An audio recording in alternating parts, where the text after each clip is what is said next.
Hello, my name is Ruby and welcome to your quick beginner guide on how to wedge clay. Essentially, you just mean kneading a really uneven piece of clay until it's nice and smooth to work with. So to start with some health and safety, make sure you're wearing closed-toe shoes and also wear an apron, tie your hair back so you're not getting stuck on anything and protected from clay dust. Talk about clay dust. Make sure you only work with wet clay and only wet clean all your surface areas. Do not fetter with dry bits of clay just to lower the inhalation of clay dust and prevent conditions like silicosis, which is essentially really bad for your lungs. So to start with, we'll weigh about 500 grams of clay, which is a perfect amount for throwing a quick nice little bowl or cup on the wheel. To make sure that our posture is healthy, we want to have our back straight, slightly forward, one leg in front of the other, slightly squatting down so that you can hold your arms tight and rock back and forth, essentially using your body strength to do the wedging. First wedging method we're going to do today is called ball set wedging.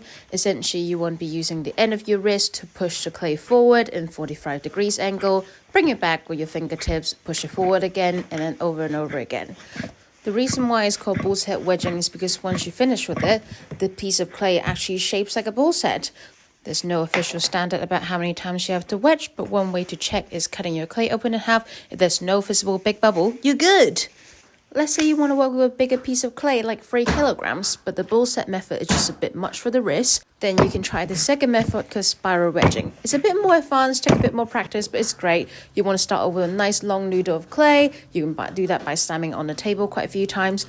Same healthy posture again. Essentially, you want to push the top 1/3 of the clay forward.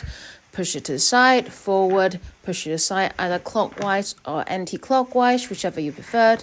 And we'll just be working with the top bits and keep spinning until we go through the entire circle. This is a fantastic method of working with a bigger piece of clay because essentially we're just working with the tiny portion of the entire piece and slowly moving forward, processing the entire piece. Also, look at how beautiful that is. Isn't that gorgeous?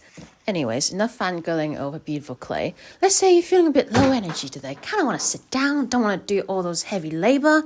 There's actually another wedging method called stack and slam, which is kind of like its name. All you want to do is grab a nice pottery wire, slice up some pieces of clay, put it around, and essentially slam! Give it a nice little, take a piece, slam! Not only is it quite satisfying, it's also quite low effort. You can do it sitting down, you can do it standing up. You just have to keep slicing and throwing, Make sure you stack on top of each other, and eventually all the bubbles get pushed out. You can also just drop it from a high place, anything that works for you, babe. And then once we're done, just slam the clay around.